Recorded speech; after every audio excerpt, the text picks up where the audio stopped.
Festival agenda ఏంటి అని అంటే మన భారతదేశము వెన్నెముక రైతు.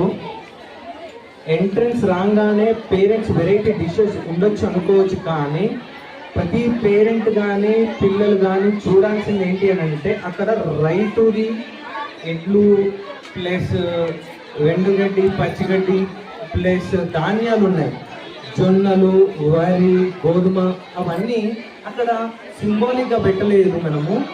అవి ఉంటేనే ఇవన్నీ వెరైటీస్ మన టేబుల్ పైనకి వస్తాయి.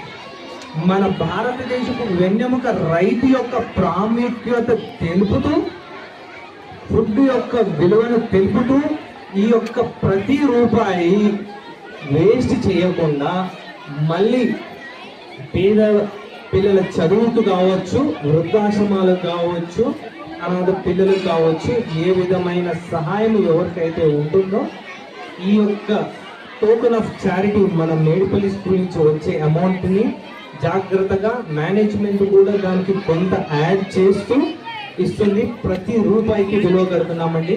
మీ శ్రమకు ప్రతిరోజు మీరు వండి పిల్లలకి పెట్టి పంపిస్తున్నారు. ఆ ఫుడ్ను కూడా వేస్ట్ చెయ్యొద్దు అని చెప్పడానికి. పిల్లలతోనే ఎందుకు చేపిస్తాము అని అంటే మమ్మీ ఎంత హార్డ్ వర్క్ చేసి కుక్ చేసి పెడుతుందో లంచ్లో కూడా ఫుడ్ వేస్ట్ చేయకూడదు, అన్నాన్ని వేస్ట్ చేయొద్దు అనేది కూడా ప్రమోట్ చేయడం ఈ యొక్క ఫుడ్ చారిటీ యొక్క ప్రాముఖ్యత. మా పేరెంట్స్కి కావచ్చు, తల్లిదండ్రులకి, మా విద్యార్థులకి అందరికీ పేరు పేరున నా మనస్ఫూర్తిగా ధన్యవాదాలు చేస్తున్నాను. ఈ యొక్క ప్రోగ్రాం చూస్తే కన్నుల పండుగలాగా ఒక దసరా ఉత్సవాలు లేకపోతే సంక్రాంతి ఉత్సవాలు లెక్క అనిపిస్తుంది. అద్భుతంగా ఉంది ఈ ప్రోగ్రాము. అంటే పిల్లలు చూడండి ఎంత యాక్టివ్గా, అసలు వాళ్ళ ఈ ఈ ఈ పాటికి మామూలుగా చదవండి అంటే ఈ పాటికి పిల్లల ఫేస్లు వాడిపోతుండే. 12 అవుతుంది, ఫ్రెష్గా కలకలలాడుతుంది. అంటే ఎంత ఉత్సాహంగా మా పేరెంట్స్ కావచ్చు, పిల్లలు ముఖ్యంగా ఎంత పార్టిసిపేట్ చేస్తున్నారని నేను గమనించాల్సిన విషయం.